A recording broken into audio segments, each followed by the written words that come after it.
warahmatullahi wabarakatuh. Selamat pagi pemirsa. Pagi-pagi Andi Gumala. Selamat pagi Billy. Gimana nih awal pekan? Masih semangat dong pastinya. Semangat. Ya. I love Monday. Wih, I love Monday. Duta ini nih, duta kutipan berarti nih. Oh, mau dong jadi duta kutipan? Enggak. Karena baru-baru ini ada yang lagi viral. Ada yang kemarin habis dipecat, tapi kemudian ditawarkan jadi duta. Oh, biasanya Tau emang kan? kalau habis ada masalah jadi duta. Habis viral baru jadi masalah. Itu Tapi siapa? kenapa harus minta maaf sih kalau nggak ada masalah? Nah, jadi kemarin ada grup band Sukatani yang lagunya pasti pemirsa juga udah tahu, udah viral ya, soal bayar. Bayar utang?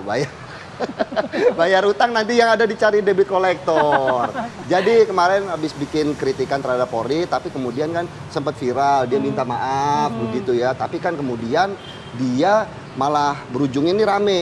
Sempat Sampai dipecat, dipecat katanya. sempat dipecat. Nah, terus kemudian juga Kapolri meminta ataupun menegaskan bahwa rencananya grup band Sukatani ini akan dijadikan duta perbaikan Kapolri. Oke. Kita lihat gitu. ya Kita lihat ya sebenarnya bagaimana kelanjutan kasus ini. informasinya. Nanti kita Betul. bahas, tapi kita akan sampaikan dulu informasi-informasi atau berita-berita menarik untuk pemirsa. Ini ada satu unit mobil hilang kendali menabrak sejumlah kendaraan serta gerobak sate di kawasan Terminal Cicahem, Kota Bandung pada Minggu malam. Akibat kecelakaan ini, pemirsa, 1 orang meninggal dunia dan 4 orang mengalami luka. Beginilah kondisi setelah mobil menabrak sejumlah kendaraan dan gerobak sate. Menurut warga, awalnya mobil putih tersebut ini terlihat hilang kendali saat berada di lokasi. Kemudian, mobil menabrak sejumlah kendaraan di depannya dan berhenti usai menabrak gerobak sate. Akibat kecelakaan ini, sejumlah kendaraan mengalami kerusakan dan seorang wanita pembeli sate ini tewas setelah terjepit di badan mobil. Setelah kejadian, para korban langsung dievakuasi ke rumah sakit terdekat dan kendaraan langsung dievakuasi. Polisi belum dapat memastikan penyebab terjadinya kecelakaan tersebut.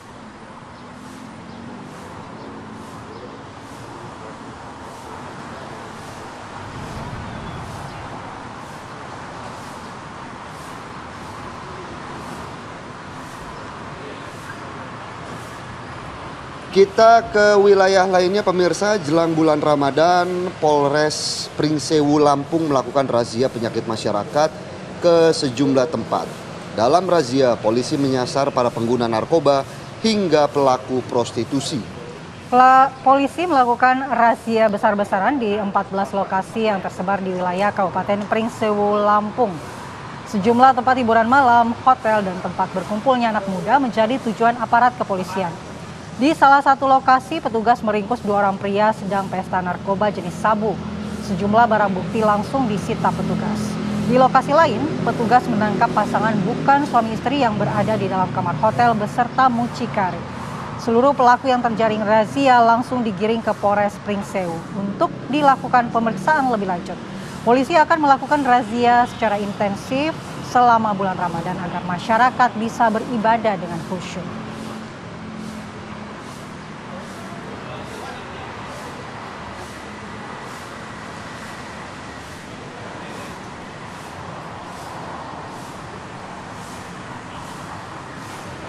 Kita ke informasi pilihan berikutnya untuk Anda pemirsa. Diduga jadi korban perampokan, seorang ibu rumah tangga ditemukan tewas dengan beberapa luka di tubuhnya.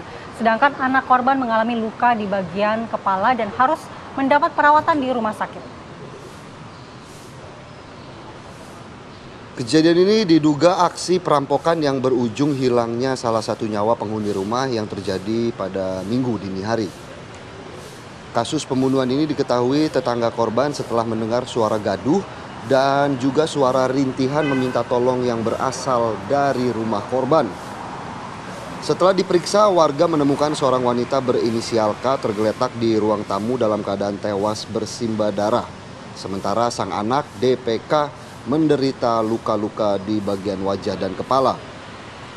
Kapolsek Kuta Selatan, Kompol I Gusti Yudhistira menjelaskan bahwa korban diduga meninggal akibat kehabisan darah karena beberapa luka tusukan yang ia terima.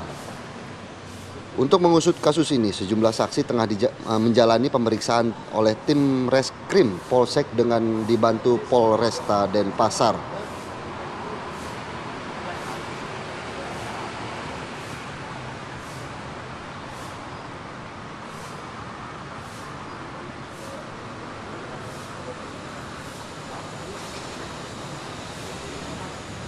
Dari Bali kita bergeser ke Tanjung Pinang. Ini ada seorang oknum anggota TNI tewas dalam perkelahian di sebuah tempat hiburan malam di wilayah Tanjung Pinang, Kepulauan Riau.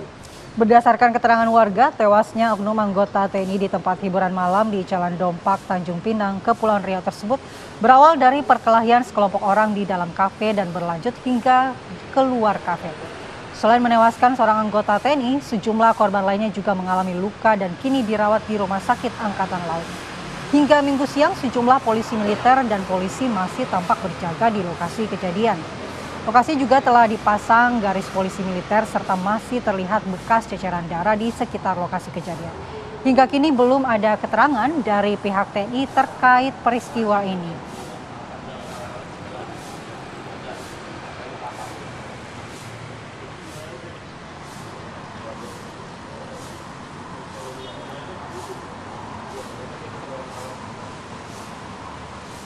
Di Sumatera Utara, pemirsa, dua mahasiswa di Kota Padang Sidempuan menipu sejumlah mahasiswa Universitas Muhammadiyah Tapanuli Selatan. Penipuan dengan modus pembayaran uang kuliah tanpa ribet antri ini membuat pihak kampus mengalami kerugian hingga 1,2 miliar rupiah. Wow, besar juga ya. Duit semua itu, Andi Kumala dan pemirsa.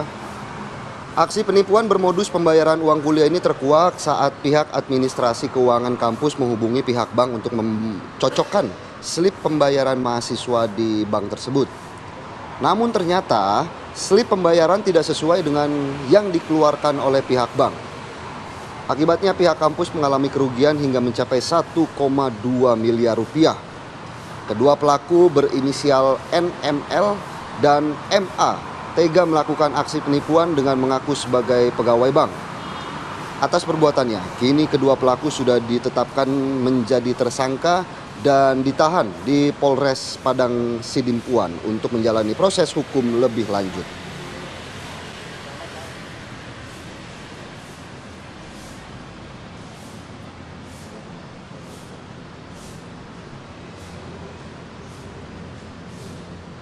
Kita ke berita lainnya, pemirsa. Setelah 2 hari pencarian, 1 dari 2 bocah yang tenggelam di aliran Kali Bekasi, Kota Bekasi, Jawa Barat, ini ditemukan oleh tim SAR gabungan. Sejauh 3 km dari tempat korban dilaporkan hilang. Jasad Arsyaka Raditya Putra atau Adit, bocah berusia 9 tahun tersebut, ini tenggelam ya, Andi Kumala. Yang tenggelam ini adalah Adit. Dan terbawa arus saat bermain di Kali Bekasi, tepatnya di Perumahan Kemang, Kelurahan Jatirasa, Kecamatan Jatiasih, Kota Bekasi pada Jumat kemarin. Detik-detik korban saat mandi di kali bersama dengan kelima temannya ini pun sempat rekam kamera warga yang sedang memancing di aliran Kali Bekasi. Saat ditemukan, kondisi korban sudah mengapung di dekat jembatan Kemang Pratama. Usai ditemukan, tim SAR gabungan langsung membawa jasad korban langsung ke RSUD Kota Bekasi dan selanjutnya dibawa ke rumah duka. Sementara korban kedua yang masih hilang, yakni Fawas, hingga kini tim SAR masih melakukan pencarian. Semoga segera ditemukan ya.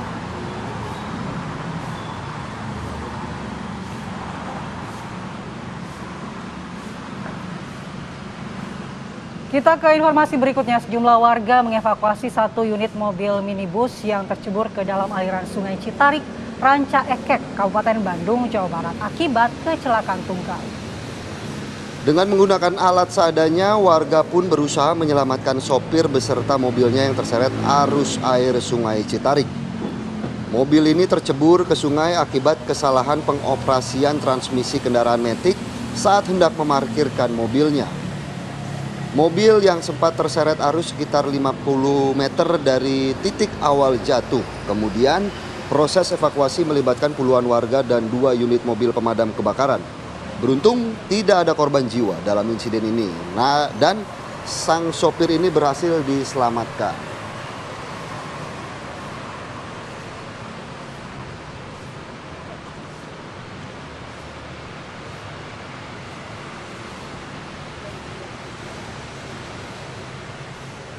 Ya pemirsa, selain berita-berita tadi, kita juga akan ajak Anda untuk melihat bagaimana kondisi arus lalu lintas pada pagi hari ini di sepanjang aliran, bukan aliran sih ya, karena kan jalan raya ya. Di sepanjang Kalimalang begitu ya, sudah ada rekan kami Brigadir Yasinta yang akan mengabarkan untuk Anda bagaimana situasi terkini di sana. Silakan, Brigadir Yasinta.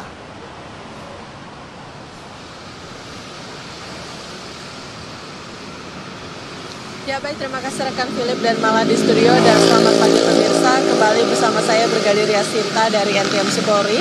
Saat ini saya akan mengajak Anda untuk memantau langsung bagaimana kondisi arus lalu lintas terkini tepatnya di kawasan Kalimalang, Jakarta Timur. Bisa kita saksikan bersama saat ini di belakang saya. Pada umumnya situasi arus lalu lintas di kawasan ini sudah mulai terlihat adanya peningkatan volume kendaraan yang cukup signifikan, khususnya di ruas jalur arteri dari Cawang yang akan menuju Kalimalang, Pangkalan Jati atau Pondok Kelapa, begitupun arah sebaliknya. Selain karena banyaknya masyarakat yang memulai aktivitas perkantoran, perlambatan kecepatan terjadi karena adanya antrian menjelang traffic light dan juga karena terdapat pertemuan arus kendaraan di kawasan ini. Meski demikian, arus lalu lintas sejauh ini masih terpantau ramai dan lancar dengan laju kendaraan berkisar 30 hingga 40 km per jam, di mana kendaraan yang melintas di kawasan ini didominasi oleh kendaraan pribadi, baik roda 2, roda 4 maupun angkutan barang. Kami himbau para pengendara agar tetap perhatikan laju kendaraan Anda dan harap antisipasi adanya pertemuan arus kendaraan serta kendaraan bermuatan berat yang melintas di kawasan ini.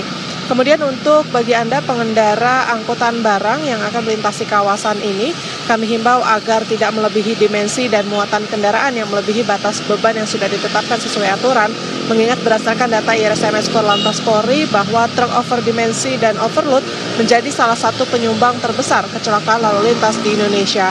Sementara itu, berdasarkan data IRSMS Korlantas Polri, angka kecelakaan lalu lintas di seluruh Indonesia selama 1 kali 24 jam terjadi sebanyak 111 kasus laka lantas dengan rincian 10 meninggal dunia, 20 luka berat, dan 139 luka ringan. Untuk itu diharapkan masyarakat senantiasa mematuhi peraturan lalu lintas dan utamakan keselamatan dalam berkendara. Dan untuk informasi selengkapnya seputar arus lalu lintas terkini, Anda dapat menghubungi call center kami di 1500669 atau SMS center di 9119. Anda juga dapat mengakses website kami di korlantas.polri.go.id. Stop pelanggaran, stop kecelakaan, keselamatan milik kita bersama. Salam presisi, demikian Brigadir Yasinta melaporkan langsung dari kawasan Kalimalang, Jakarta Timur. Kembali ke studio, silakan Philip dan Mala.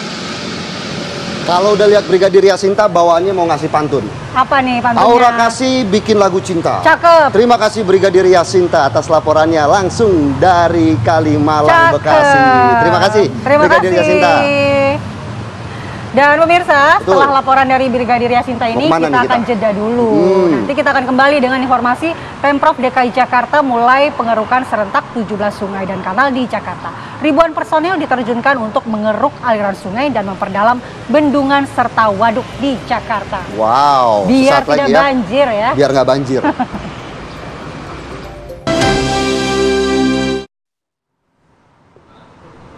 Kembali di Apa Kabar Indonesia Pagi, pemirsa. Seorang adik ada yang tega membunuh kakak kandungnya sendiri di Kabupaten Sukabumi, Jawa Barat. Pembunuhan ini dipicu sengketa warisan keluarga. Seorang pria ditemukan tewas mengenaskan dengan kondisi berlumuran darah di halaman sebuah rumah desa Cikahuripan, Kadudampit, Kabupaten Sukabumi, Jawa Barat. Korban diduga dianiaya oleh adiknya sendiri berinisial F dengan senjata tajam hingga tewas. Akibat kejadian itu, korban yang diketahui bernama Hendra mengalami sejumlah luka pada bagian kepala akibat sabetan senjata tajam. Polisi yang tiba di lokasi kejadian langsung melakukan olah tempat kejadian perkara serta memeriksa sejumlah saksi. Pelaku dan korban ini merupakan kakak beradik yang sejak lama memang berkonflik soal warisan. Namun pihak kepolisian masih belum memberikan keterangan terkait motif pelaku membunuh kakaknya tersebut. Ada dua nih, uang yang gak berkah, uang judi sama uang warisan kalau sampai berantem begini. Wah, bijak sekali emang Filipus. Bener. Telepon saya nggak bersih, Pak. Baik, kita ke kabar lainnya pemirsa. Duel carok antara dua warga bertetangga terjadi di Lumajang, Jawa Timur. Satu korban tewas dan korban lainnya kritis.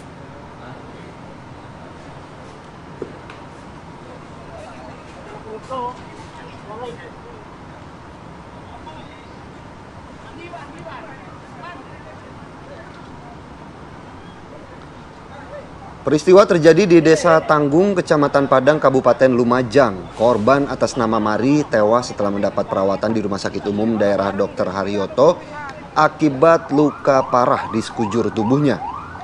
Satu korban lainnya, yakni Nito Markum, masih dirawat intensif di rumah sakit. Kemudian kasus duel carok ini masih ditangani oleh Satreskrim Polres Lumajang.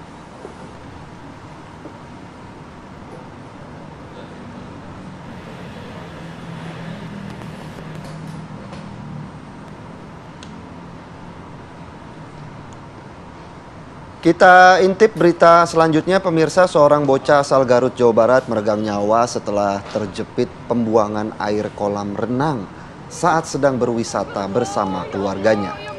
Teriakan histeris ini pun berulang kali terdengar saat seorang bocah 6 tahun asal Garut, Jawa Barat, tangannya terjepit rongga pembuangan air kolam renang. Korban bernama Bagja Nurjaman, bocah 6 tahun warga Kampung Cimanyar, Desa Bojongkaler, Kecamatan Pamempek ini sebelumnya tengah bermain prosotan di salah satu area wisata kolam renang Pamempek. Namun siapa sangka saat ia tercebur ke dalam kolam, tangannya malah masuk ke lubang pembuangan air kolam. Warga lain sempat berusaha membantu dengan menguras air kolam menggunakan alat manual, namun hasilnya sia-sia karena korban sudah terlalu lama di dalam air dan dinyatakan meninggal.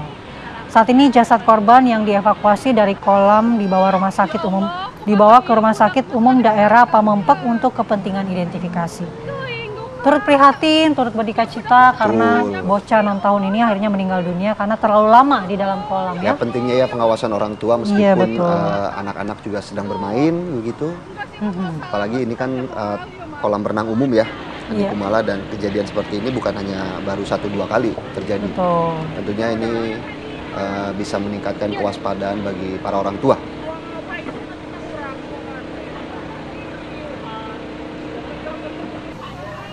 Ya, kita ke berita selanjutnya, pemirsa. Ini ada warga digegerkan dengan penemuan jasad bayi baru lahir yang mengapung di muara sungai di Kabupaten Mamuju, Sulawesi Barat.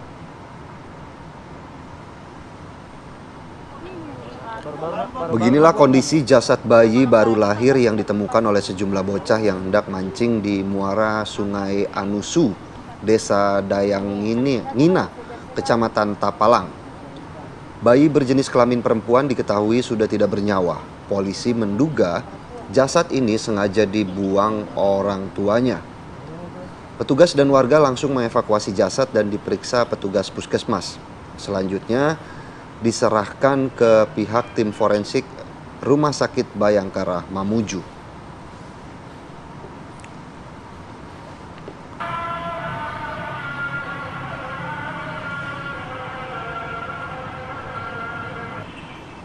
Dan untuk mengetahui bagaimana informasi terkini dari penemuan jasad bayi ini, sudah terhubung dengan kami Pak AKP Mino selaku Kapolsek Tapalang. Selamat pagi Pak Kapolsek. Selamat pagi Pak, dengan Pak Kapolsek Tapalang, betul Pak? Baik. Pak Kapolsek, mungkin kami juga ingin mengetahui sebenarnya secara pasti, secara rinci bagaimana kemudian pihak kepolisian sudah mendapatkan informasi terkait penemuan dari jasad bayi ini Pak. Untuk pertama kalinya yang menemukan jasad bayi tersebut adalah anak sekolah SD, masih kecil. Rencananya dia akan mancing. Setelah melihat di pinggir sungai, dikiranya boneka, makanya mereka anak-anak itu mau ngambil.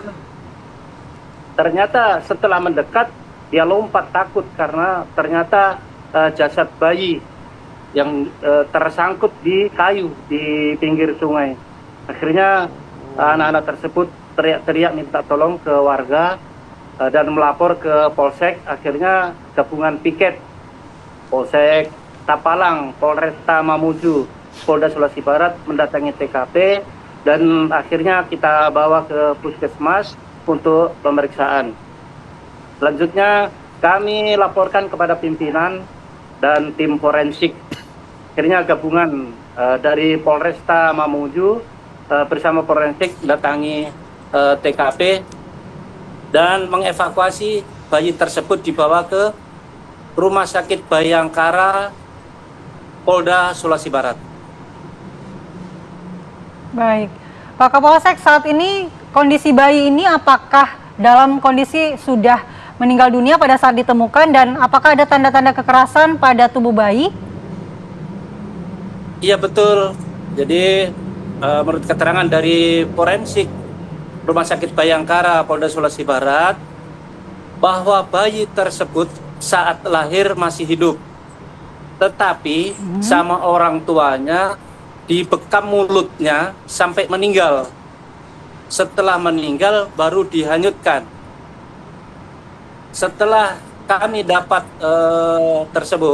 bayi tersebut itu diperkirakan selang waktu 3 jam setelah dibuang bayi tersebut. Pak Kapolsek, kami juga penasaran Pak, mengingat jasad bayi yang ditemukan dalam kondisi yang sudah meninggal dunia, apakah kemudian sejauh ini pihak kepolisian bisa mengidentifikasi melalui tes DNA siapakah orang tuanya? Mengingat bayi ini kan ditemukannya di pinggir kali ya Pak, apakah kemudian jasad ini masih bisa dilakukan identifikasi melalui tes DNA Pak? Untuk sepanjang sampai saat ini, kami belum ada konfirmasi ke forensik, namun kami sudah melakukan penyelidikan yang kami bentuk dari Polsek Tapalang. Kami bentuk 3 tim untuk mendatangi dan mencari warga, dibantu dengan tim Resmob Polresta Mamuju atas petunjuk-petunjuk dari forensik Rumah Sakit Bayangkara. Namun sampai saat ini beberapa orang yang kami curigai belum membuahkan hasil. Jadi kami lanjutkan untuk penyelidikan pagi ini, begitu Pak. Baik, berarti tidak ada saksi mata yang melihat bayi itu tersebut ditempatkan di pinggir sungai itu ya Pak, hanya betul-betul ditemukan oleh seorang anak SD? Iya betul, tidak ada yang saksi mata yang bisa kita beri keterangan. Apalagi untuk saksi yang menemukan pertama kalinya adalah seorang anak SD yang mereka belum terlalu kita bisa tanya lebih jauh lagi. Baik, terima kasih Pak AKP Minus selaku Kapolsek Tapalang untuk informasinya terkait penemuan jasad bayi dan semoga bisa segera ditemukan untuk orang tuanya. Selamat pagi dan terima kasih atas waktunya Pak Kapolsek. Selamat beraktivitas kembali Pak Kapolsek. Ya, terima kasih. Selamat pagi. Salam presisi. Pagi. Salam presisi Pak. Dan pemirsa, Andi Kumala, di segmen berikutnya ada apa nih yang mau kita bahas? Bayar. Wah, ada utang ya? Ada utang? Nggak ada, tapi ini terkait dengan Ben Sukatani dengan lagu Bayar-Bayarnya yang berbuntut pemecatan dari vokalisnya. Tuh. Apakah ini ada kaitannya dengan lagu tersebut atau tidak? Nanti kita akan bahas usai jeda. Usai viral di media sosial lagu berjudul Bayar yang dibawakan grup band Sukatani, sang vokalis Novi Citra Indrayati atau lebih dikenal sebagai Twister Angel resmi diberhentikan dari posisinya sebagai guru di Sekolah Dasar Islam Terpadu SDIT Mutiara Hati yang berada di Desa Purwareja, Kecamatan Purworejo, Klampok, Banjarnegara, Jawa Tengah. Pihak kepala sekolah SDIT pun mengungkapkan pemberhentian Novi sebagai guru terjadi pada Kamis 6 Februari lalu, tepat sebelum lagu yang berjudul Bayar viral. Dan ungkapan permintaan maaf dari Ben Sukatani kepada pihak kepolisian yang disampaikan melalui media sosial. Bahkan pihak sekolah juga menegaskan alasan pemberhentian Novi sebagai guru juga bukan akibat lagu yang dibawakannya tersebut dan bukan musik yang ditekuni oleh Novi, melainkan akibat Novi Citra Indriati telah melakukan pelanggaran kode etik yang telah ditetapkan oleh pihak sekolah. Tak menyangka, Novi Citra Indriati yang dikenal sebagai sosok guru yang baik di kalangan murid-murid dan guru merupakan seorang vokalis band bergenre punk.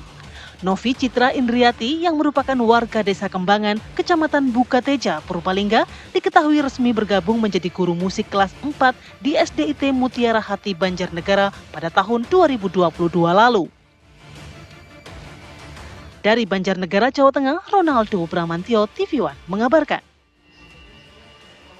Assalamualaikum warahmatullahi wabarakatuh. Pada hari ini, Kamis, tanggal 20 Februari 2025, perkenalkan saya Muhammad Sufa Alufti dengan nama panggung Electro Guys selaku gitaris. Dan saya Novi Citra Indriati, nama panggung Twister Angel selaku vokalis dari grup band Sukatani. Memohon maaf yang sebesar-besarnya kepada Bapak Kapolri dan institusi Polri atas lagu ciptaan kami dengan judul lagu Bayar-Bayar-Bayar yang liriknya bayar polisi yang telah kami nyanyikan sehingga viral di beberapa platform media sosial yang pernah saya upload ke platform Spotify. Yang sebenarnya lagu itu saya ciptakan untuk oknum kepolisian yang melanggar peraturan. Saya Muhammad Sufa Alufti, sekali lagi mohon maaf. Saya Novi Citra Indriati, sekali lagi memohon maaf. Melalui pernyataan ini saya telah mencabut dan menarik lagu ciptaan kami yang berjudul Bayar-Bayar-Bayar, lirik lagu Bayar Polisi. Dengan ini saya menghimbau kepada semua pengguna akun media sosial yang telah memiliki lagu kami dengan judul Bayar-Bayar-Bayar, lirik lagu Bayar Polisi, agar menghapus dan menarik semua video menggunakan lagu kami dengan judul Bayar-Bayar-Bayar. Kode etik yang dilanggar adalah tentang pelanggaran syariat Islam. Nah, di situ di poin 1 memang berbunyi pelanggaran pada syariat Islam itu menjadi dasar seorang karyawan guru ya di lembaga kami, di yayasan kami maksudnya, itu memang mendapatkan sanksi berupa PHK seperti itu. Dan apa bentuknya pelanggaran kode etik itu memang terbukanya aurat seorang guru seperti itu. Ya pemirsa, tadi kita sudah melihat bagaimana paket pengantar dialog kita pada pagi hari ini yang di Kumala. Bayar, viral, minta maaf, dipecat. Ada apa sih sebenarnya? Ini buntut pemecatannya jadi berbuntut panjang. Betul. Karena jadi gaduh di sosial media. Dikait-kaitkan pemecatan ini terkait dengan viralnya lagu yang mengandung kritik sosial kepada institusi Polri, yakni Bayar-Bayar. Tapi pihak sekolah mengatakan bahwa ini tidak ada kaitannya, tapi ini terkait dengan pelanggaran norma dan nilai lainnya yang tidak ada kaitannya dengan lagu itu. Tapi yang menjadi pertanyaan saya, kalau tidak ada kaitannya, kenapa waktunya berdekatan? Dan memang kemudian juga pemecatan ini kan diindikasi ataupun dicurigai adanya tekanan juga. Begitu. Dan untuk membahas pada pagi hari ini, langsung saja kita sapa, ada dua narasumber yang sudah hadir di studio. Ada Pak Irjen Pol Purnawirawan Arianto Sutadi selaku penasihat Kapolri. Selamat pagi, Pak Arianto. Ketemu lagi Pak, sehat Pak. Dan juga sudah hadir bersama kami Iman Zanatul Hairi selaku Kepala Bidang Advokasi Guru P2G. Selamat pagi. Selamat pagi. Selamat pagi. Gimana nih Andi Kumala? Mau kemana dulu? Dipilih. Kita tanya Mas Iman dulu nih sebagai sama guru ya. Sebenarnya seperti apa cerita yang diperoleh dari P2G sendiri terkait dengan pemecatan dari Novi ini? Apakah benar ini tidak ada kaitannya dengan lagu Bayar-Bayar tersebut atau seperti apa, Mas? Iya, kami sudah mencoba menghubungi ya, tapi sampai hari ini Novi dan suaminya ya tentu saja itu belum mau berbicara banyak. Itu juga yang membuat kami apakah mereka tertekan gitu kan ya. Itu yang pertama. Yang kedua pertama kami harus jelaskan bahwa kami dari P2G Perhimpunan Pendidikan Guru adalah organisasi profesi guru. Jadi memang kewenangan kami itu adalah mengadvokasi, apalagi dalam Undang-Undang Guru dan Dosen nomor 14 tahun 2005, dalam PP tentang guru, lalu Permendikbud nomor 10 tahun 2017, bahwa guru itu memang harus dilindungi secara hukum, secara profesi, harus dilindungi kesehatan dan keselamatan kerjanya, dan juga harus dilindungi hak kekayaan intelektual. Nah ini ada hubungannya di sini sebetulnya. Makanya kemudian kami sebetulnya ingin sekali ini dibuka gitu. Kalau kita lihat ya, maaf ya, beberapa kasus ini kan perulangan sebetulnya. Ada dua kasus yang sangat berkaitan sebetulnya. Kalau masih ingat Ibu Supriyani di Konawe Selatan, itu yang kebetulan ya ada perkara dengan yang orang tuanya kebetulan profesinya dari polisi. Lalu kalau masih ingat ada kasus berbeda tapi polanya sama, yaitu adalah guru di Cirebon namanya Sabil. Dia itu mengomentari di Instagramnya Ridwan Kamil, yang kemudian hasilnya dipecat dari sekolahnya. Nah jadi ada dua hal yang berbeda tapi polanya sama. Berarti Mas Iman sendiri melihat dari kasus yang dialami Novi ini ada sesuatu yang janggal begitu ya dari pemecatan yang dilakukan oleh pihak sekolah? Kami sangat curiga sebetulnya karena Pertama kita lihat dari waktu ya pemecatannya gitu ya. Walaupun disampaikan antara tanggal 5 dan juga tanggal 6, tetapi kan status di Dapodiknya itu terakhir sinkronisasi 13 Februari. Lalu juga kemudian Ibu Novi ini adalah statusnya GTY, guru tetap yayasan. Guru tetap itu tidak bisa sembarangan dipecat, ada prosesnya, SP1, SP2, SP3, peringatan. Kalau kami bahkan melihat, memperhatikan betul pernyataan dari sekolah dasar Mutiara tersebut, bahwa dinyatakan bahwa setelah mendapatkan informasi dari pihak yayasan dan langsung dipecat. Ini enggak seperti itu. Harus terus kan surat peringatan dulu. Apalagi disebutkan melanggar kode etik. Padahal kalau bicara kode etik, tidak ada namanya kode etik sekolah itu. Adanya peraturan sekolah. Apa? Bedakan. Apa? Ya, itu peraturan yang dibuat oleh sekolah, misalkan dari hal-hal yang sangat umum sampai yang sangat rinci, dari berpakaian dan lain sebagainya. Tapi peraturan sekolah tersebut sanksinya bisa sampai pemecatan. Tapi berbeda dengan kode etik guru. Jadi kalau ada namanya kode etik guru di sekolah, itu kode etik guru di sekolah. Yang menentukan guru itu melanggar kode etik bukan sekolah, tapi organisasi profesi guru, tempat si guru tersebut, sebagaimana wartawan di kode Dewan Pers, arsitek, pengacara, itu organisasi guru yang menentukan lewat Dewan Kehormatan. Jadi tidak ujuk-ujuk kayak begini, makanya kami sangat curiga sekali, dan realitanya tidak ada pemecatan secepat itu. Makanya kami patut curiga, dan kami mohon ini juga melibatkan Komnas HAM dan juga melibatkan Kemenkumham untuk terlibat ke sana, ke lapangan, ke sekolah. Begitu juga kami menghimbau juga untuk Kemendikdasmen ya Pak Menteri Prof. Abdul Mukti gitu ya, untuk mengecek ke sana. Karena berarti kan ada potensi pelanggaran. Pelanggarannya banyak sekali. Pelanggaran terhadap hak guru, perlindungan hak intelektual. Itu belum lagi kita bicara intelektual.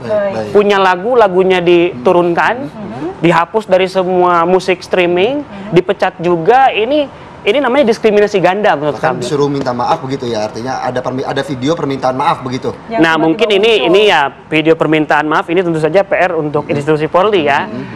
Sebetulnya dengan permintaan maaf itu kan masyarakat meledak gitu. Ini sudah harus minta maaf. Ingat bahwa Ibu Novi itu dia memiliki hak kekayaan intelektual karena dia membuat sebuah lagu. Dan lagu itu sebetulnya kalau kita lihat selama dia ngeband, dia menutup wajahnya. Jadi benar-benar menjaga betul supaya dia sebagai band punk, sebagai vokalis, dan dia juga sebagai guru, itu dijaga betul. Tetapi di video minta maafnya, itu dibuka. Saya adalah dengan nama ini, nama vokalis. Iya, ini yang sebetulnya masih menjadi tanda tanya begitu. Menurut kami harus ditelusuri ya. Kan kita juga pada pagi hari ini sebetulnya sudah mengundang Kemenkumham dan juga pihak memberikan Mendiknas ya. Untuk memberikan klarifikasi begitu ya. Sebenarnya ada apa? Memang masih berhalangan hadir begitu ya. Selain itu Novi juga sudah kita hubungi, namun belum bisa juga. Memang kami juga menghubungi tapi masih belum. Baik, mungkin Pak Arianto saya juga ingin meminta tanggapannya bagaimana kemudian pihak polisi juga sudah sempat memanggil dari Novi untuk memberikan klarifikasi terkait lagu-lagu yang viralnya. Sebenarnya apakah memang prosedurnya seperti itu untuk dimintai keterangan perihal sesuatu hak ataupun karya yang Novi ciptakan? Tapi Pak Arianto akan dijawab sesaat lagi ya Pak. Tetaplah di Apa Kabar Indonesia Pagi. Di segmen berikutnya kita akan dengar bagaimana pernyataan lengkap dari Pak Arianto.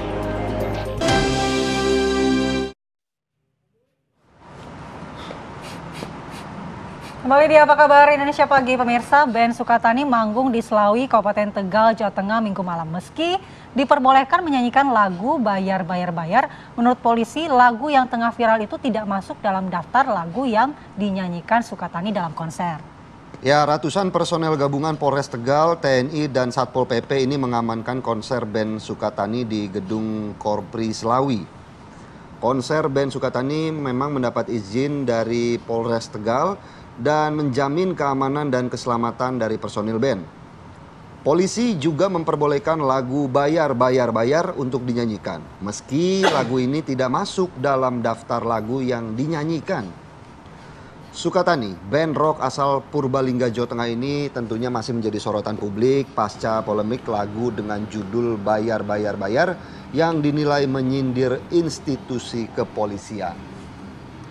Nah, ini yang bikin bingung juga, sudah diizinkan nyanyikan, tapi ternyata tidak ada dalam list lagunya. Setelah ramai ya Andi Kumala ya, artinya setelah juga ada instruksi dari Kapolri bahwa sebenarnya tidak ada yang salah dari lagu ini. Bahkan Kapolri juga meminta apa yang dijadikan ataupun dinyanyikan oleh band Sukatani ini bisa menjadi perbaikan dari kritik institusi, yang baik, kritik membangun. yang baik yang membangun. Makanya saya mau minta tanggapan dari Pak Rianto gitu ya Pak, bahwa kemudian sebelumnya Novi dan kawan-kawan sempat dipanggil begitu ya, sempat dilakukan pemeriksaan terkait apa yang mereka ciptakan, karya cipta begitu ya. Apakah memang ini sesuatu hal yang wajar dilakukan oleh pihak kepolisian seperti itu Pak?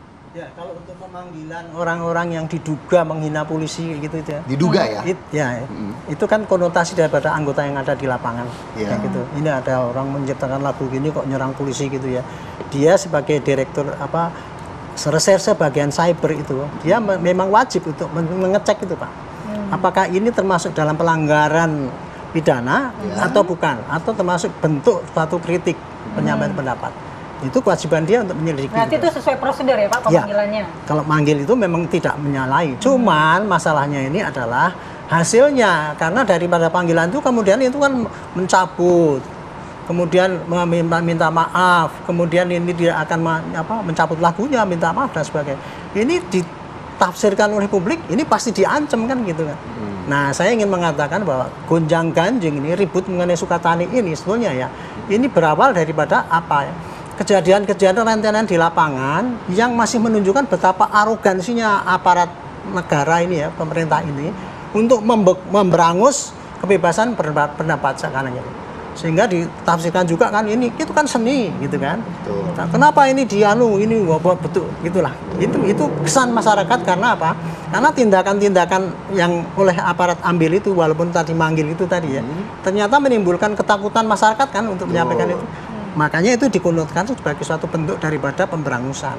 Tetapi kita lihat sekarang ya, kalau polisi secara umum ya, ini kan yang dikritisi kan polisi ya. Polisi itu ada 3 penafsirannya. Polisi sebagai institusi, polisi sebagai oknum, polisi sebagai fungsi. Gitu. Nah, tapi sebetulnya kan polisi ya. Nah, pencipta lagu sendiri mengatakan saya hanya mengkritik orang oknum kan gitu kan. Jadi bagian daripada polisi orang ini Orang ini juga ada dibagi lagi. Orang yang baik, orang yang buruk. Nah gitu, ini pencipta lagu kan hanya mengkritik pada polisi yang buruk kan gitu kan. Nah itu. Nah, sekarang kalau polisi institusi, Pak Kapolri sendiri, itu terhadap kritik itu, dia mengatakan kritik itu obat bagi saya, pahit tapi menyembuhkan daripada gula yang menyanjung saya tapi nanti bikin kita sakit kan gitu. Bahkan beliau kan ada duta apa itu ya, yang mengenai untuk kritik dan sebagainya, pelomba kritik dan sebagainya. Tetapi Pak, polisi daripada Kapolri ini Pak, belum tentu sama penjabarannya oleh pelapis yang terdepan gitulah. Jadi orang polisi itu ya, saya membuat perpol mengenai implementasi prinsip HAM di dalam tugas polisi. Bikin dulu Pak, polisi itu tidak boleh menghalang-halangi ya, apalagi dalam undang-undang mengenai kebebasan berpendapat itu ya, polisi dilarang untuk menghalangi orang menyampaikan pendapat sepanjang itu masih dalam rel yang benar gitu.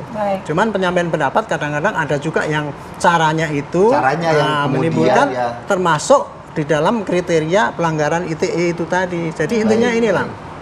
Jadi akibat daripada konotasi publik bahwa dianggap polisi itu masih arogan, alat pemerintah untuk memberangus kebebasan pendapat, kira-kira ini lah.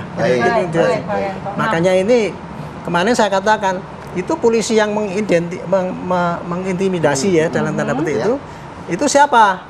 Propam mesti turun. Ya karena kan sejauh ini juga sudah dilakukan informasi ada pemanggilan. Ya, alhamdulillah kan, Propam turun benar sekarang sesuai dengan harapan saya waktu itu ya. Saya pertama kali panggil ngomong gitu. Nah karena kan ini kan wilayahnya juga terjadi di SDIT Purbalingga ya, begitu Pak dan Mas Iman dan Banjarnegara. Nah kita juga akan melihat bagaimana kemudian komentar dari Bupati Banjarnegara yang akan ditanyakan langsung oleh rekan kami Yohanes Leonardo yang saat ini berada di salah satu agenda retret di Magelang gitu. Ardo silakan dengan laporan Anda. Ya, Philip dan juga pemirsa, memang diskusi yang terdengar di studio cukup panas ya mengenai pemecatan salah satu guru di Kabupaten Banjarnegara. Dan untuk mengetahui seperti apa kemudian mekanisme dan juga tanggapan dari Pemkab Banjarnegara sendiri sudah bersama kami. Ada Bupati Banjarnegara, selamat pagi Ibu Amelia Desiana. Dan Bu Amel, singkat, mungkin pemirsa di rumah dan juga di studio sedang berlangsung dialog mengenai kemudian bagaimana rencana ataupun juga tanggapan dari Pemkab Banjarnegara sendiri soal pemecatan ini, Bu. Iya, terima kasih. Yang akan dilakukan oleh Pemkab Kabupaten Banjarnegara hari ini, pagi ini akan dilakukan mediasi antara sekolahan dan Bu Novi untuk menemukan titik temu. Karena informasi yang saya dapatkan, pemecatan tersebut tidak berkaitan dengan isu yang viral, tetapi internal dari sekolahan itu tersendiri. Dan sekolahannya adalah sekolahan swasta, bukan sekolahan negeri. Jadi secara yang kami lakukan adalah melakukan mediasi. Oke, Bu, mediasi akan berlangsung pada hari ini ya Bu ya, dan mungkin akan diikutkan juga kedua belah pihak. Nah, kalau dari Pemkab Purbalingga di satu sisi sempat memberikan pernyataan terbuka bahwa mereka akan siap menerima. Nah, kalau dari Bupati Banjarnegara sendiri seperti apa respons atas reaksi ini, Bu? Reaksinya adalah saya berharap agar permasalahan ini tidak berlarut-larut dan tidak juga menjadi bola liar karena isunya berkembang menjadi sangat luas sekali. Harapan saya ini bisa diselesaikan, dan jika memang sekolahan di Kabupaten Banjarnegara tersebut bisa melakukan mediasi dan melakukan negosiasi dengan Bu Novi, dan ketika Bu Novi masih menginginkan untuk bersekolah mengajar di sekolah tersebut, saya berharap ya sekolah bisa melakukan pendekatan yang lebih baik dengan Bu Novi. Artinya kalau mediasi nanti disepakati untuk kembali mengajar di Banjarnegara, dari Pemkab tidak ada masalah, Bu? Tidak ada masalah, karena tidak ada kaitannya antara yang viral dengan persoalan internal antara Bu Novi dengan sekolahan tersebut, gitu. Nah, kalau sampai sekarang, Bu, ini kan mediasi sudah berlangsung nih, Bu, akan berlangsung, Bu. Nah, bentuk komunikasinya gimana, Bu? Baik dengan Bu Novi atau mungkin dengan pihak kepolisian sendiri gimana, Bu? Sebenarnya antara Bu Novi dengan sekolahan pun juga tidak ada masalah gitu. Jadi makanya saya berharap mediasi ini untuk memutus mata rantai isu yang berkembang menjadi liar. Tapi kalau komunikasinya dengan pihak maksud kami dengan Bu Novi sendiri, Bu Novi dengan sekolah dan pemerintah hubungannya baik. Hubungannya baik-baik aja ya, Bu. Ini berarti nggak ada hubungannya dengan yang viral. Oh, nggak ada hubungannya dengan kebebasan berekspresi yang tidak ada. Tidak ada. Oke, baik. Terima kasih. Terima kasih. Bu Novi, selamat kembali retret hari ketiga. Hari keempat maksud kami. Hari keempat. Terima kasih Bu Novi ya. Pemirsa, tadi adalah pernyataan terbuka dari Bu Amelia Desiana yang kemudian tadi menyampaikan bahwa dari Pemkab Banjarnegara ini sangat terbuka untuk kembali menyambut Guru Novi yang merupakan personil Ben Sukatani yang kemarin diberhentikan dari tugas sebagai guru SD di Banjarnegara. Sementara demikian, Philip dari Magelang kembali ke Jakarta. Baik, terima kasih Yohanes Leonardo dari Magelang yang sudah mewawancari langsung Bupati Banjarnegara, Ibu Amelia Desiana. Dan mungkin kita minta tanggapan dari Mas Iman. Tadi dengar sendiri ya, Mas, kalau Pemkab nih sebenarnya tidak bisa banyak intervensi terhadap kasus ini. Mereka hanya bisa memediasi antara Ibu Novi dan pihak sekolah, apalagi sekolahnya adalah sekolah swasta. Apakah benar seperti itu, Mas? Menurut kami pernyataan Bupati Purbalingga sepertinya keliru ya. Iya, Banjarnegara, mohon maaf. Karena sebetulnya kan untuk misalkan sekolahnya Ibu Novi itu sekolah dasar itu kan kewenangan kabupaten dan kota. Jadi kewenangan sekolah dasar itu dalam undang-undang pemerintahan daerah ya, itu adalah kewenangan Pemda kabupaten dan kota. Jadi mereka bisa mengawasi, apalagi sudah ada kepanitiaan pencegahan kekerasan dari tingkat dinas pendidikan sampai sekolah. Jadi apalagi kalau dapat dana BOS diawasi oleh pemerintah daerah. Jadi jangan mengatakan ini swasta kami tidak ada urusan, jangan begitu, itu tidak boleh seperti itu. Tidak ada, itu kewenangan daerah dan mereka harus terlibat. Di dalam Undang-Undang Guru dan Dosen pasal 39 ayat 1 disebutkan bahwa yang harus melindungi guru itu adalah pemerintah, pemerintah daerah, organisasi profesi guru, dan masyarakat. Dan hebatnya dalam kasus ini masyarakat duluan yang maju gitu ya. Dan selalu biasanya luar biasa sekali. Saya apresiasi betul netizen gitu kan. Nah, saya kira harus berlomba-lomba. Jadi pemerintah daerah jangan pasif dalam hal ini gitu ya. Makanya kemudian kami tadi mengatakan bahwa ya Pemda melalui Dinas Pendidikan, karena ini kan SD ya, sekolah dasar Dinas Pendidikan di kabupaten kota. Lalu juga Kementerian Pendidikan Dikdasmen, Kemendikdasmen juga harus turun tangan menyelidiki ini bagaimana prosesnya. kalau kami dari P2G tentu saja ya, kami dalam melihat situasi kasus ini adalah memastikan bahwa guru itu dilindungi. Itu kepentingan kami. Makanya tidak berbeda bagi kami apakah ini gurunya itu dilanggar oleh sekolah kah, oleh yayasan kah, oleh institusi lain kah, dan seperti apa, ini kami harus memastikan itu. Karena kalau dalam kasus ini tidak ada perubahan, maka kita akan ketemu lagi Pak Arianto di sini. Itu saya yang tidak kami inginkan sebetulnya. Kami ingin ini selesai, ini jadi contoh dan ada perbaikan. Dan juga jangan dilupakan bahwa kami apresiasi betul Kadif Propam sudah sangat cepat. Lalu juga Pak Kapolri sudah mengatakan bahwa kami tidak anti kritik dan harapannya ini menjadi panduan di bawahnya. Itu hal yang baik. Tapi kemudian jangan dilupakan bahwa kasus-kasus semacam ini harus diselesaikan sehingga kita ada panduan. Dan jangan lupa juga bahwa Pak Kapolri ini kan sudah sedang membuat MOU dengan Kemendikbud mengenai setelah kasus di Konawe Selatan kemarin. Itu harus dimasukkan klausul kasus ini harus dijadikan pertimbangan. Lalu juga kasus ini kan sudah dipanggil begitu ya, Novi juga sudah dijelaskan tadi akan ada mediasi yang dilakukan hari ini. Tentunya kita berharap ini menjadi ujung yang berbuah baik bagi kedua belah pihak. Nah, mungkin Pak Arianto juga mungkin saya minta tanggapannya terkait bagaimana kemudian sudah dilakukan pemeriksaan ya begitu ya Pak ya, terkait pihak-pihak dari kepolisian yang kemarin sudah melakukan pemanggilan kepada Novi. Sejauh ini ada informasi seperti apa Pak Arianto? Jadi begini ya, sekarang ini kan tanda tanya publik itu tadi ya, ini sebetulnya tuh polisi itu benar-benar mau melindungi orang mempunyai kebebasan pendapat atau cuma pura-pura atau punya standar ganda kan itu. Tuduhannya kan begitu, tuduhannya kepada orang yang propam itu tadi, yang meriksa itu tadi. Makanya ini menurut saya ini kewajiban polisi adalah mengklarifikasi ya. Apa hasil pemeriksaan propam kepada anggota yang melakukan pertanyaan-pertanyaan di sana itu sehingga dianggap mengintimidasi, itu hasilnya bagaimana? Itu mestinya diklarifikasi kepada rakyat sehingga tahu dibuka bahwa oh ini ternyata anggota saya ini ketika saya periksa, dia mengatakan, iya Pak, ini saya pikir ini pelanggaran, tapi kemudian setelah itu ternyata itu bukan pelanggaran, ya kemudian tidak kami tindak kan gitu. Dan kami misalkan tidak melakukan intimidasi dan sebagainya itu.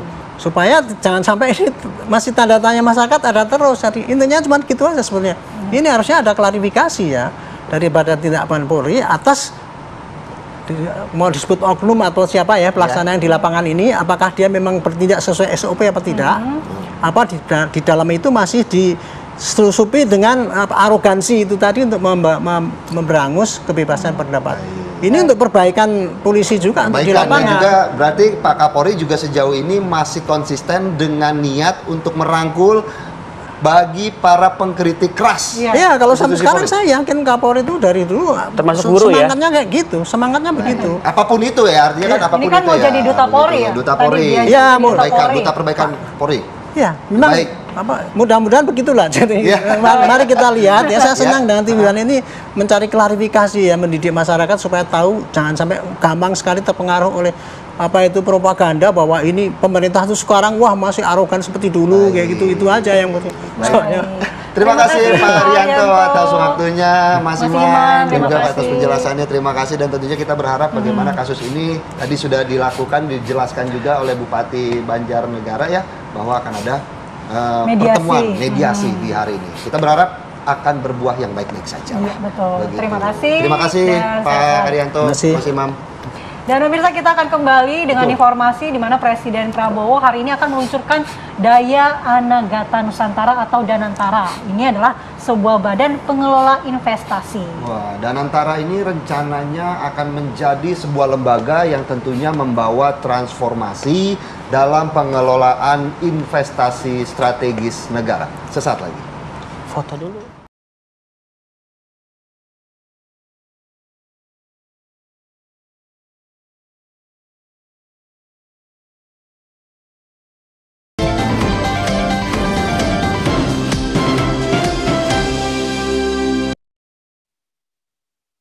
Dan kuat selama. Presiden Prabowo Subianto memastikan Badan Pengelola Investasi Daya Anagata Nusantara, Danantara, akan digulirkan pada 24 Februari 2025. Pengelolaan awal ada sekitar 15-20 mega proyek bernilai miliaran dolar yang akan menciptakan nilai tambah signifikan bagi negara. Prabowo optimistis kehadiran Daya Anagata Nusantara Danantara sebagai badan pengelola investasi semakin memperkuat pengelolaan BUMN. Optimalisasi pengelolaan BUMN kita melalui konsolidasi ke dalam suatu dana investasi nasional ya, yang akan kita launching tanggal 24 Februari yang akan datang, yaitu Danantara. Ya. Danantara adalah konsolidasi semua kekuatan ekonomi kita yang ada di pengelolaan BUMN. Itu nanti akan dikelola dan kita beri nama Danantara, Daya Anagata Nusantara. Daya artinya energi, kekuatan, Anagata masa depan, Nusantara tanah air kita. Presiden Prabowo berharap seluruh proyek ini nantinya dapat memberikan kontribusi terhadap target pertumbuhan ekonomi Indonesia sebesar 8% pada 5 tahun pemerintahannya. Tim TV One mengabarkan. Ya pemirsa, itu tadilah Daya Anagata Nusantara Danantara yang rencananya hari ini akan di-launching oleh Presiden Prabowo Subianto. Seperti apa persiapannya, langsung saja kita sapa rekan kami Ikra Anggana yang saat ini berada di Istana Kepresidenan. Selamat pagi Ikra, bagaimana ini jelang peluncuran ataupun launching Danantara ya? Danantara Nusantara Daya yang rencana Anagata Nusantara. agak ribet. Jadiin nama anak kedua aja. Ya, rencananya sih begitu deh. Mudah-mudahan. Silakan Ikra, bagaimana nih jelang peluncuran Danantara yang rencananya akan di-launching secara langsung oleh Presiden Prabowo Subianto di sana? Ya baik, selamat pagi Philip dan Mala dan juga pemirsa. Jelang peluncuran sekaligus peresmian Daya Anagata Nusantara, ini adalah badan pengelola investasi yang hari ini rencananya akan diresmikan sekaligus diluncurkan langsung oleh Presiden Prabowo Subianto di Istana Negara Jakarta. Informasinya peluncuran sendiri akan berlangsung pada pukul 10 waktu Indonesia Barat di tempat halaman tengah antara Istana Negara dan juga Istana Merdeka Jakarta. Jika kemarin sempat ada pelantikan kepala daerah, tempat tersebut nantinya akan menjadi venue daripada peluncuran Daya Anagata Nusantara atau Danantara ini pada siang hari ini di Istana Presiden Jakarta. Dan situasinya saat ini memang sejumlah tamu undangan dari Kementerian Teknis ini sudah mulai hadir ke Istana Negara Jakarta, di mana nanti informasinya pada pukul 10 waktu Indonesia Barat Prabowo Subianto akan meresmikan sekaligus meluncurkan langsung Danantara ini. Untuk diketahui Philip dan juga pemirsa, ini dari informasi yang kami terima, Danantara ini akan mengelola investasi awal ini sebesar 900 miliar dolar Amerika Serikat atau setara 14.700 triliun rupiah, di mana informasinya terdiri dari nantinya akan ada 7 BUMN yang akan dikelola oleh Danantara pada tahap awal operasional ini, dan terdiri dari 3 bank nasional, 3 BUMN energi seperti Pertamina, PLN, dan Mining Industri Indonesia atau MIND, dan satunya adalah PT Telekomunikasi Indonesia atau Telkom, di mana dari informasi yang kami terima, Danantara yang akan diluncurkan hari ini akan menginvestasikan sumber daya alam dan aset negara kita ke dalam proyek-proyek yang berkelanjutan dan berdampak tinggi di berbagai sektor seperti energi terbarukan, infrastruktur yang modern atau canggih, dan juga hilirisasi industri. Di mana dari informasi yang kami terima juga, Danantara nanti akan menjadi katalis bagi industri bernilai tambah tinggi, membuka lapangan pekerjaan, kerja baru, serta mendorong inovasi teknologi di dalam negeri. Jika berhasil, Indonesia ini diinformasikan bisa keluar dari jebakan ekonomi berbasis komoditas dan benar-benar menjadi pemain global dalam sektor manufaktur. Dan jika dikelola dengan benar juga, Danantara ini bisa menjadi pilar utama ekonomi nasional, membawa Indonesia menuju kemandirian finansial dan daya saing global yang lebih kuat. Memang konsepnya ini sederhana, jika selama ini pengelolaan sumber daya alam manusia ini ditopang penuh oleh investasi asing, dan nantinya ke depannya ini tidak lagi bergantung dengan investasi asing, karena Danantara ini akan menyuntikkan dana untuk membuat hilirisasi seperti itu, untuk merubah pola yang sudah terjadi selama ini, dan tentunya meningkatkan nilai tambah dari kekayaan alam bangsa Indonesia yang nantinya juga berdampak pada kenaikan nilai pertumbuhan ekonomi di daerah-daerah dan tentunya mewujudkan cita-cita dari Presiden Prabowo Subianto. Untuk nanti kita akan mengetahui lebih lanjut apa saja agenda peresmian hari ini. Nanti juga infonya akan dikukuhkan Kepala Danantara yang nantinya juga akan ditunjukkan atau diresmikan langsung oleh Presiden Prabowo Subianto. Memang informasinya beberapa isu yang kami himpun di sini, beberapa nama yang ini mencuat sebagai Kepala Danantara, diantaranya adalah Menteri Investasi ataupun Kepala BKPM Rosan Roslani. Untuk sementara demikian, Philip, saya kembalikan ke Anda di studio. Ya, Ikra, sedikit saja, apakah benar nanti mantan-mantan presiden juga akan hadir dalam peluncuran Danantara ini?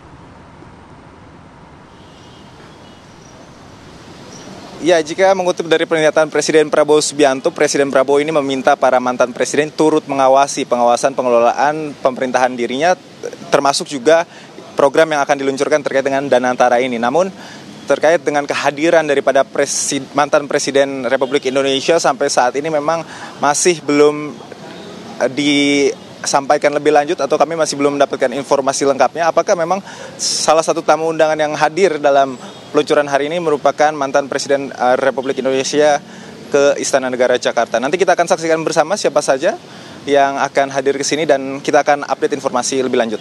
Philip. Baik, terima kasih Kranggana, langsung laporannya dari Istana terkait persiapan peluncuran nih. Apa? Danantara, Daya Anagata Nusantara. Tuh, udah nggak salah lagi akhirnya ya. Jadi itu tadi masih menjadi misteri ya, bagaimana mantan-mantan presiden akan datang atau enggak. Nanti kita akan lihat jam 10 waktu Indonesia Barat. Tentunya kita akan kembali lagi nih sesaat lagi, Andi Kumala dan pemirsa, dengan berita ini. Ada pemerintah melalui Direktorat Jenderal Perkeretaapian Kementerian Perhubungan melanjutkan pembangunan stasiun Tanah Abang yang baru. Kita akan lihat bagaimana wajahnya sesaat lagi di Apa Kabar Indonesia Pagi.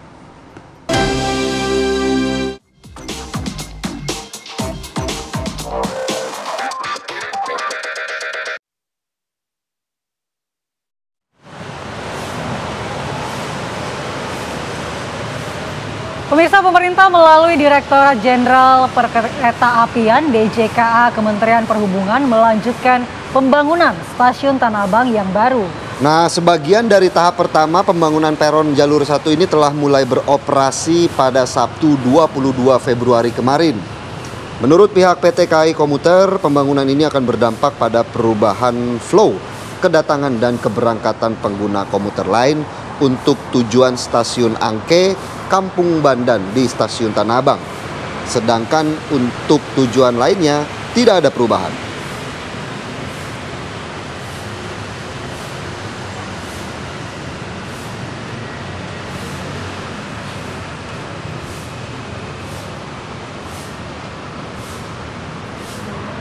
Nah, pemirsa, untuk mengetahui dan melihat bagaimana wajah baru nih dari stasiun Tanah Abang, sudah ada rekan kami Atika Harap yang akan mengabarkan dan menjelaskan kepada Anda pemirsa bagaimana sih sebenarnya jalur baru di stasiun Tanah Abang. Pokoknya ada peron baru ya. Ada peron baru, stasiun Angke, Kampung ada perubahan-perubahan sedikit walaupun nggak banyak begitu ya.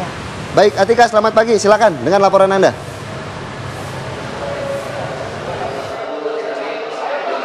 Ya, baik, selamat pagi Mala, Philip dan juga pemirsa. Inilah wajah baru dari stasiun Tanah Abang, yaitu peron jalur 1 stasiun Tanah Abang, tempat langsung saya mengabarkan. Yang mana per Sabtu kemarin 22 Februari yang lalu dari KAI Komuter bersama dengan DJKA Kementerian Perhubungan baru saja mengoperasikan peron jalur 1 yang mana ini berada di gedung baru stasiun Tanah Abang. Kalau dapat kami gambarkan, Philip, Mala dan juga pemirsa, memang situasi di peron 1 ini terlihat lebih modern, lebih minimalis, dan yang pasti ini lebih luas dibandingkan peron 2 dan juga peron 3 yang berada di bangunan yang lama dari stasiun Tanah Abang. Dan kami pun akan mengajak Anda pemirsa untuk mengetahui bagaimana sih tanggapan dari pengguna komuter lain terhadap peron 1 ini. Bapak, selamat maaf ya Pak, mengganggu sedikit berbincang dengan kita TV One. Bapak dengan siapa? Zaid. Pak Zaid, ini biasanya menggunakan KRL melalui stasiun Tanah Abang. Ya, betul. Bagaimana ini Pak melihat peron 1 yang baru dioperasikan oleh DJKA dan juga KA per Sabtu kemarin nih Pak? Ya, saya sebenarnya baru hari ini pakai. biasanya kan di jalur 2. Jadi ya cukup antusias, saya lihat suasananya baru gitu ya. Jadi bisa memberikan kenyamanan lebih sama pelanggan semuanya gitu. Kalau melihat bangunan baru ini sendiri bagaimana nih Pak dibandingkan dengan peron 2 dan juga peron 3? Ya kelihatannya lebih baru sih ya, jadi aksesnya juga lebih luas kelihatannya. Tadi saya juga baru ke toiletnya juga bersih gitu ya fasilitasnya, jadi ya pasti memberikan kenyamanan yang lebih sama semua pengguna KRL gitu. Ya. Tujuannya gimana nih Pak? Atau ini biasanya jalurnya bagaimana nih Pak dibandingkan jalur 2 dan juga jalur 3? Kalau saya kan pengguna jalur 2 karena kan saya arah ke Senen, turun di Raja Wali, jadi memang pengguna jalur 2 jadinya teralih ke jalur 1 karena menggunakan KRL yang arah Cikarang via Pasar Senen itu selalu di jalur 2. Jadi hari ini kita pindah ke jalur 1. Siap, makasih Bang Zaik, ini keretanya ya. Silakan bacakan perjalanannya Mas Zaik. Itu tadi Philip dan juga Mala yang mana memang kalau di peron 1 ini terlihat tujuannya itu untuk ke Angke dan juga untuk ke Kampung Badan. Kami akan mengajak Anda, Philip dan juga Mala, untuk menanyakan, Mbak, selamat pagi, maaf mengganggu, berbincang dengan kita TV One sebentar ya Mbak. Mbak, dengan siapa nih Mbak? Saya Nanik. Mbak Nani, maaf mengganggu sebentar. Mbak Nani, ini tujuannya kemana nih? Saya tujuan ke Kemayoran. Mbak, biasanya menggunakan stasiun Tanah Abang atau bagaimana? Iya, saya selalu menggunakan stasiun Tanah Abang ini. Gimana nih Pak tanggapannya mengenai peron 1 yang baru dioperasikan per Sabtu kemarin? Tanggapan saya itu stasiunnya sekarang jadi lebih luas, aksesnya juga lebih mudah. Gitu. Biasanya menggunakan peron 2 apa bagaimana nih Mbak? Saya biasanya menggunakan peron 2 sih, tapi sekarang ada pengalihan menjadi peron 1. Berarti ini kalau dilihat dari peron 2 dan peron 3, peron 1 bagaimana Mbak? Lebih nyaman di stasiun yang sekarang sih, di peron 2 ini. Iya. Mbak Nani, terima kasih ya Mbak. Silakan melanjutkan perjalanannya. Itu tadi Philip, Mala dan juga pemirsa, karena memang untuk di peron 1 khususnya ini rutenya itu pasti ada perubahan begitu ya. Karena kalau di peron 1 ini tujuannya ke Angke dan juga Kampung Badan. Kami akan mengajak Anda juga lagi pemirsa. Mas, maaf mengganggu, sedikit berbincang dengan kita TV One Mas, live dengan kita. Mas, dengan siapa? Farid. Mas Farid, ini biasanya menggunakan kereta dari stasiun Tanah Abang? Iya betul, setiap hari sih saya. Tujuannya kemana nih Mas? Tujuannya ke Raja Wali, Kemayoran. Biasanya menggunakan peron berapa Mas? Peron 2 biasanya, ini baru pertama kali saya di peron 1 gitu. Bagaimana tanggapannya mengenai peron 1 yang baru dioperasikan nih Mas? Lebih enak aja sih ngeliatnya, lagi juga kan hitungannya ini nggak menumpuk lah seperti waktu di peron 2 gitu, itu sih. Sempat bingung nggak? Karena kan ini baru pertama ya? Ya pertamanya sih sempat bingung sih, kayak ngeliatnya kok agak jauh juga, tapi ya so far alhamdulillah bagus sih, karena nggak menumpuk juga di peron 2 gitu. Dioperasikannya peron 1 ini baru Sabtu kemarin, ada masukan nggak Mas mengenai mungkin bagaimana situasi di sini atau mungkin flow rutenya nih? Sebenarnya masukannya sih saya nggak ada masukan sih, ini sebenarnya udah bagus sih bagi saya, karena kan saya juga baru pertama kali di peron 1 ini ya, baru hari Senin ini gitu, jadi ya so far bagus lah bagi saya gitu. Siap. Mas, makasih ya Mas atas tanggapannya. Silakan melanjutkan perjalanannya. Itu tadi Philip, Mala dan juga pemirsa, memang 3 tanggapan dari pengguna komuter lain yang biasa menggunakan stasiun Tanah Abang.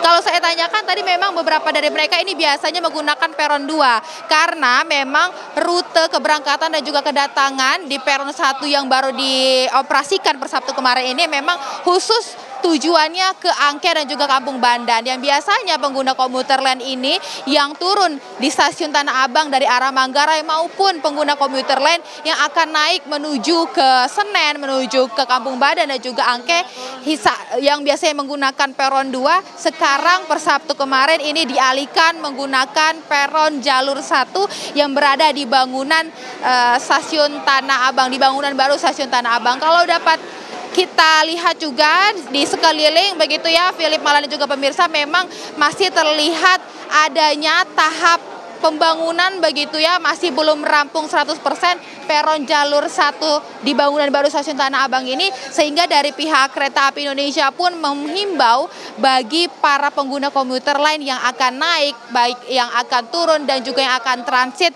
menggunakan peron jalur 1 stasiun Tanah Abang ini untuk tetap berwaspada dan juga hati-hati untuk akan nantinya menaiki kereta dari stasiun Tanah Abang di bangunan baru yang di jalur peron 1 ini. Terlihat pun dari sejak pagi hari tadi, Philip, Mala dan juga pemirsa, banyaknya para pengguna komuter lain yang mencoba menumpuk karena memang melalui Vice President Public Relations KAI, Ana Purba, mengatakan bahwa perubahan ataupun adanya peron jalur 1 ini memang bertujuan untuk mengoptimalkan pengguna kereta dan juga untuk meminimalisir penumpukan di area stasiun Tanah Abang ini. Terlihat memang beberapa pengguna komuter lain yang tadi saya sempat wawancarain pun ini mengaku biasanya menggunakan peron 2, sekarang sudah dialihkan menggunakan peron 1, sempat bingung, dan memang di sini terlihat dari tadi banyaknya para petugas KAI yang berjaga sehingga memang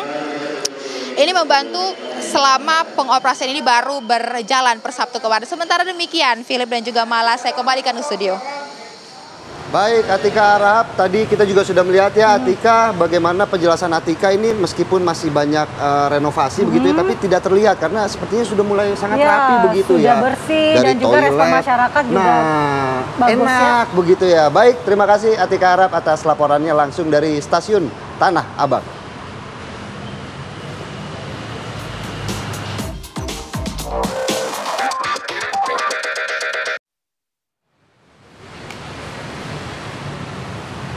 Ya, pemirsa, apa kabar Indonesia Pagi masih akan kembali ke hadapan Anda dengan berita-berita viral. Ini salah satunya ada pengamen yang mengamuk di dalam angkot.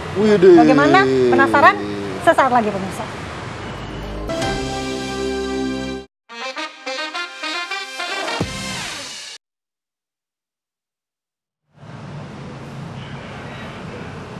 Ya, tibalah kita di segmen yang viral. Itu.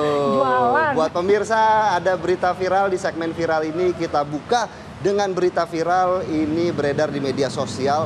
Seorang sopir yang menendang kuli panggul di Jambi. Dalam video tersebut terlihat pelaku jelas terlihat menendang beberapa kuli panggul yang sedang bekerja. Dan 2 korban buruh mengaku sudah terbiasa dengan perlakuan serupa di tempat kerja. Dalam klarifikasi Polda Jambi, sopir terlihat telah meminta maaf dan mengaku tindakannya hanya bercanda semata. Namun, tetap saja hal ini tidak boleh ditiru. Kungfu, ini kayak kungfu. Ilmu kungfunya dipraktekkan di tempat kerja ya. Walaupun yang ditendang sebenarnya ini ya, barang yang dipanggul oleh sang kuli panggul begitu, tapi tetap suatu hal yang tidak boleh dilakukan begitu. Tuh, kayaknya emang tes ilmu ini lagi tes satu ilmu. perguruan dengan Filipos. Kayaknya biasanya mau kenaikan tingkat. Kalau yang begini-begini ada tesnya. Sekarang kita ke berita viral lainnya, pemirsa. Puluhan emak-emak di Cidahu, Kabupaten Sukabumi geruduk peternakan ayam yang menjadi sumber wabah lalat ke rumah-rumah mereka. Nah, yang menariknya, Andi Kumala dan pemirsa, emak-emak ini geruduknya bawanya panci sama galon kosong. Iya. Ini mestinya bawa raket nyamuk. Salah. Iya, soalnya gitu loh. yang ada di rumah, di dapur ya cuma itu. Yang diincer kan lalat, Bu. Iya, jadi emak-emak ini protes kepada perusahaan agar lalat yang menyerang pemukiman segera dihentikan oleh pihak peternakan. Dari beberapa RT dan RW yang berada di desa Cibarekbek, Kecamatan Cicurug, Kabupaten Sukabumi, yang didominasi ibu rumah tangga melakukan protes ke perusahaan peternakan ayam yang mereka duga ini menjadi sumber wabah lalat yang melanda pemukiman mereka. Selain melanda pemukiman warga, wabah lalat ini pun melanda tukang dagang ayam crispy yang berjualan yang tidak jauh dari peternakan ayam tersebut. Pihak kepolisian yang menengahi permasalahan ini memberikan masukan kepada perusahaan peternakan ayam agar segera disemprot atau diupayakan untuk membasmi wabah lalat ini. Pihak perusahaan peternakan ayam berencana akan memberikan alat semprot berikut obat anti lalat ke tiap RT dan RW di 2 kecamatan yang terkena wabah lalat ini. Nah, betul, bawa alat semprot. Kalau gerbek suami baru bawa panci sama galon boleh. Kalau gerbek lalat bawa raket Penyakit nyamuk yang namanya cocok, juga kayaknya. mama, itulah ciri khas mama, apapun jadi. Kalau nggak begitu nggak viral. Iya. Kita ke informasi berikutnya. Kalau tadi aksi mama, ini ada aksi tawuran antar kelompok pelajar kembali terjadi. Tapi kalau ini tidak bawa galon ya. Wah, ini bawa senjata biasanya nih. Nah, kali ini aksi saling serang terjadi di Jalan Mayor Salim, Kupang Teba, Kecamatan Teluk Betung Utara, Bandar Lampung. Aksi tawuran yang tentunya tidak untuk ditiru ini menggunakan senjata tajam. Selain meresahkan dan mengganggu ketentraman warga, tawuran ini juga mengakibatkan 2 orang pelajar mengalami luka ringan. 2 kelompok pelajar yang merupakan gabungan dari berbagai sekolah ini akhirnya berhasil diamankan oleh polisi dan 22 orang ini ditahan beserta sejumlah barang bukti. Kepada puluhan pelajar lain yang terlibat tawuran, polisi melakukan pendataan dan pembinaan. Selain itu dikembalikan ke keluarganya masing-masing. Masih sering ya aksi-aksi tawuran begini, aduh. Iya, tidak untuk ditiru. Betul. Tindakan-tindakan seperti ini. Masih berita viral lainnya pemirsa, ini ada aksi kekerasan seorang pengamen di mobil angkutan kota Bogor, Jawa Barat yang kemudian viral di media sosial. Pelaku membuat keonaran dan menendang salah satu penumpang angkot. Keributan berawal saat pelaku menaiki angkot dari depan sebuah pusat perbelanjaan di kota Bogor, Jawa Barat. Diduga supir dan kernet angkot yang melihat gelagat pelaku ini menolak keberadaan pria tersebut di dalam angkotnya. Tidak terima mendapat tatapan dari kernet angkot, pelaku yang diduga dalam keadaan mabuk membuat keonaran dan melakukan kekerasan di dalam angkot hingga ini pastinya membuat histeris penumpang-penumpang di situ. Pelaku kabur setelah sempat menendang salah satu penumpang. Petugas Reskrim Polsek Bogor Tengah berhasil menangkap pelaku di rumahnya. Terkait narasi di media sosial bahwa ada ibu hamil dan juga orang tua yang ikut menjadi korban, hingga saat ini belum ada pihak yang membuat laporan.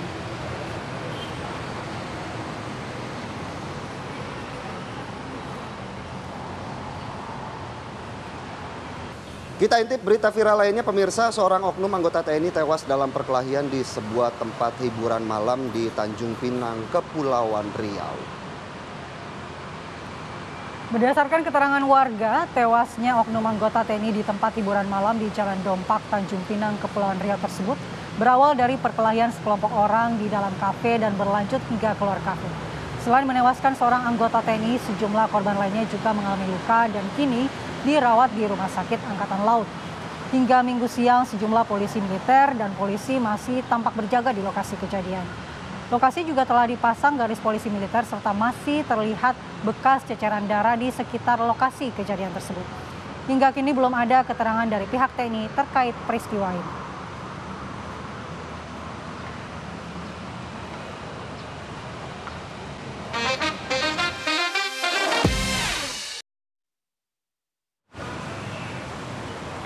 Baik, itu tadi berita-berita viral yang juga sekaligus menjadi penutup jumpa kita di Apa Kabar Indonesia pagi hari ini. Philip mau pantun? Seperti biasa dong, jangan sampai. Kemarin udah nggak kesebut tuh Aura Kasih. Pagi ini harus kesebut. Aura Kasih sakit gigi. Terima kasih Anda telah menyaksikan Apa Kabar Indonesia pagi. Saya Philip Busionaso. Dan saya Andi Kumala pamit undur diri. Terima kasih perhatian Anda. Sampai jumpa.